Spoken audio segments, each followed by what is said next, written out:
Fala galera, começando aí mais um programa Cine História. O programa dessa semana vai falar sobre o filme Guerra ao Terror, que venceu assim de lavada o seu adversário Pearl Harbor e olha que foi uma escolha imparcial, eu não tive nenhuma participação nisso. A escolha aqui é livre, ou você escolhe Pearl Harbor, ou escolhe Grande Guerra ao Terror. A galera votou em massa, apenas 2 dos nossos espectadores, se eu não me engano, votaram em Pearl Harbor e claro, em respeito a esses 2, nós nunca mais falaremos de Pearl Harbor. Tô brincando.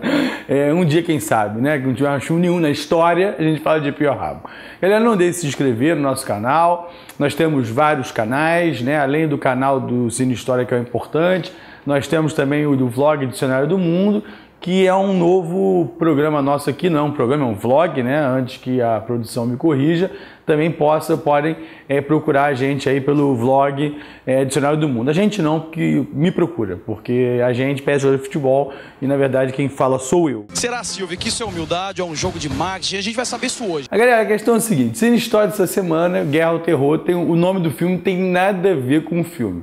O filme em português ficou Guerra ao Terror, em inglês é The Hurt Locker, que quer dizer, o hurt é dor, né? Locker é armário, né? O armário da dor. É uma referência à armadura, à roupa do soldado, que são, na verdade, a história de um esquadrão antibombas no Iraque, na Guerra do Iraque, nessa segunda Guerra do Iraque de 2003, também chamada de Guerra do Golfo II, já falo da guerra. E esse filme ganhou todos os prêmios, eu considero um dos melhores filmes de guerra que já foi feito. Ganhou vários prêmios, né? O prêmio inglês, o BAFTA, ganhou o Oscar de melhor diretora. Primeira vez que uma mulher ganhou o Oscar de diretora, Catherine Bigelow. Ganhou não do marido, James Cameron, ganhou do ex-marido, James Cameron. Ganhar do marido é fácil, ganhar do ex-marido é muito melhor. Você imagina as festinhas depois, que rolam festinhas em Hollywood, você ser premiado, ele derrotado, perdedor, em inglês, loser. Loser é pior que motherfucker, é pior que qualquer coisa nos Estados Unidos. Chamar alguém de loser, você arrasa a pessoa. É pior que corno, é pior que qualquer outra coisa. Enfim, então a Catherine Bigelow ganhou o filme de diretora, ganhou de filme, ganhou de roteiro original. O filme é baseado num livro, ele não conta uma história fidedigna, mas conta uma história genérica que poderia, e aconteceu certamente no Iraque, naquele Iraque pós-2003, né, quando começa a guerra do Iraque. E o filme ele não dá ênfase em ideologias, ele não tenta justificar a guerra, ele não tenta explicações governamentais, ele não está preocupado com a geopolítica, ele está preocupado com o dia a dia daquele soldado meritocrático, daquele soldado operário, daquele soldado que está ali para cortar o fio azul ou vermelho. Você está entendendo? Ele está mostrando nas minúcias o dia a dia de um trabalhador soldado e não preocupado com o contexto da guerra. Tá entendendo? Ou seja, esse que é o grande barato do filme.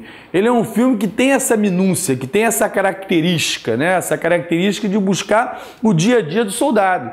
Inclusive, para tirar um pouco desse caráter de filme grande produção, o elenco é um elenco pouco conhecido, os atores conhecidos fazem pontas, né? Como por exemplo Ralph Fiennes, que faz uma pequena ponta no filme, um grande ator, mas a grande maioria de atores desconhecidos para justamente dar esse caráter de soldado anônimo, de soldado operário. O principal do filme está há 38 dias para voltar para casa, mas está ali fazendo o trabalho dele, cortando tentando desarmar as minas.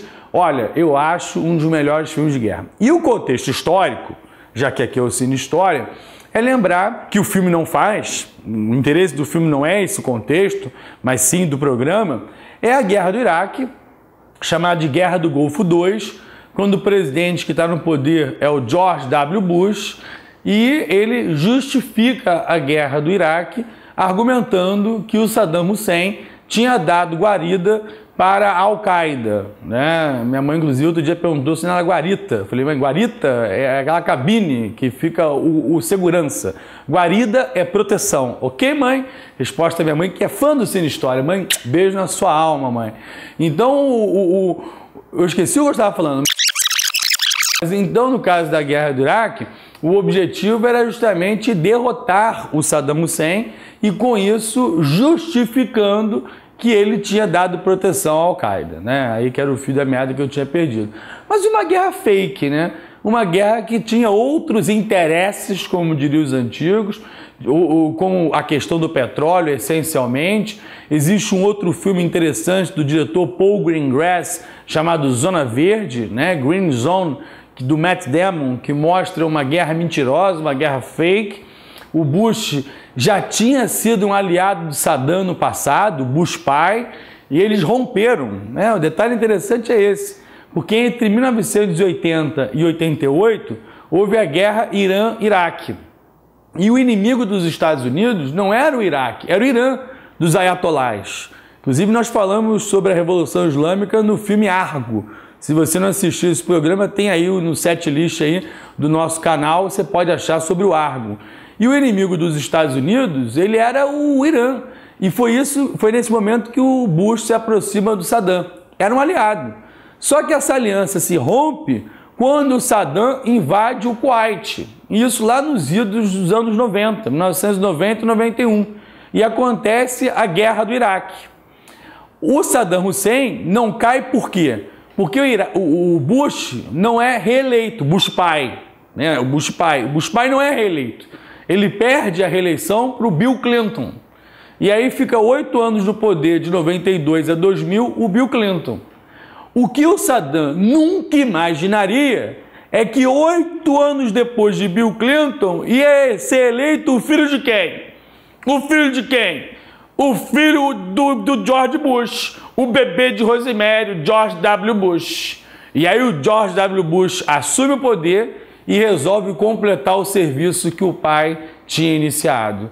Primeiro ataca o Afeganistão, uma guerra que tinha todas as suas razões de acontecer, porque ali sim o Talibã deu guarida para a Al-Qaeda, mas a guerra do Iraque, que foi a segunda guerra iniciada em 2003, as justificativas eram implausíveis. As justificativas eram completamente sórdidas. Não que o Saddam não merecesse uma sorte diferente. Não que o Saddam merecesse, né, sobreviver ou ficar no poder. Saddam era mal que nem pica-pau. Trucidava seus inimigos, drenava os pântanos para matar os árabes que viviam dos pântanos. Era um sujeito atroz. Mas isso não justificava em hora nenhuma, não justifica em hora nenhuma a guerra que os americanos fizeram em 2003, com o argumento de que o Saddam Hussein tinha relações com o 11 de setembro. Isso nunca se comprovou. De que o Saddam tinha relações com Bin Laden. Isso nunca se comprovou. Pelo contrário, Saddam Hussein e Bin Laden não se davam. Bin Laden era um fanático religioso. Saddam Hussein dirigia uma ditadura laica. Por mais que o país fosse oficialmente religioso, sunita, que era a minoria, ele nunca teve religião. Diziam que Saddam era ateu. Então, como imaginar um elo, uma aliança entre um sujeito fundamentalista religioso, como era o Bin Laden, e um sujeito que era considerado ateu, que era o Saddam Hussein? Então, as mentiras foram enormes. Colin Powell contou mentira, Condoleezza Rice contou mentira, Tony Blair contou mentira e todos pagaram por isso. Numa guerra que até hoje é considerada uma das maiores fraudes da história. A guerra do Iraque acabou em 2011, quando Obama assumiu e prometeu a retirada dos soldados norte-americanos. Mas foi uma retirada que pode ser considerada atabalhoada, já que gastou-se quase $1 trilhão na guerra, milhares de americanos morreram e os americanos não conseguiram formar no Iraque um país. Nem um exército eles conseguiram formar. Tanto é que o país hoje, completamente caótico, deu origem ao Estado Islâmico, que hoje controla cidades no Iraque e na Síria. A instituição Iraque não existe. O primeiro-ministro que assumiu o Iraque após a retirada americana, o Malik, né, al-Malik, ele fez um governo completamente voltado por um dos grupos do país, voltado para os xiitas, criando uma rivalidade ainda maior com os sunitas, como o Saddam fez, só que ao contrário. Em vez de Nouri al-Malik, né, realizar um governo para todos, ele fez um governo voltado só para um grupo, aumentando o ódio dos sunitas contra eles. Quando surge um Estado Islâmico que é sunita, essa população passa a apoiar esse grupo. E aí você vê o caos que se instalou no Iraque. Uma guerra que teve um custo absurdo, foi a terceira guerra mais cara da história, uma guerra que matou soldados de todos os lados e que rigorosamente não serviu de nada, só fez o Iraque piorar. Para a semana que vem, o Cine História tem duas belíssimas opções. Agora eu vou ser imparcial. Normalmente eu sou muito parcial, eu sou passional, eu escolho o que eu amo, o que eu sou apaixonado. Mas esses dois, gente, o que você votar está bem votado. Um é um filme que disputou o Oscar desse ano, de 2015, de Oscar de filme estrangeiro. Perdeu para Ida, que é um filmaço, mas é um filme chamado Timbuktu. Sensacional, sobre uma cidadezinha, uma aldeia em que o Estado Islâmico chega e muda a rotina das pessoas. Obriga as mulheres a usarem luvas quando elas têm que mexer no peixe, ou seja, mais absurdo, proíbe futebol. Tem uma cena fantástica que eles jogam futebol, os garotos da aldeia, sem bola. Porque aí não é futebol, entendeu? Um tocando, fingindo que toca a bola pro outro, aí o outro faz o gol, o goleiro finge que pega. Uma cena de você chorar. Timbuktu é um filmaço. Timbuktu ou Timbuktu, né? Até agora não sei a pronúncia porque o meu, acho que é da Mauritânia, mauritonês não tá muito bom. E o outro filme, porra, é um filmaço. O Dia que Durou 21 Anos. É um documentário sobre a participação americana no golpe militar de 64. É um documentário, o melhor que eu já vi até hoje sobre a ditadura militar e principalmente sobre o envolvimento norte-americano no golpe que derrubou João Goulart. Com áudios de John Fitzgerald Kennedy e o seu sucessor Lyndon Johnson falando sobre o golpe no Brasil. Não é filme de achismos, é filme que você escuta o presidente americano falando, pô, o que vai acontecer depois que cair o João? Que isso, cara? Dois filmaços. Ou a gente fala do Estado Islâmico, ou a gente fala da ditadura militar. Você escolhe. Tá legal, galera? Esse foi o Cine História dessa semana. Não deixem de se inscrever. Temos inúmeros canais agora. Temos Instagram, temos Snapchat, temos várias coisas aí. Vocês podem procurar e fiquem com a gente. Cine História semana que vem, na próxima quinta, ou com Timbuktu, ou com 21 anos, o dia que durou 21 anos. Valeu, galera. Até a próxima.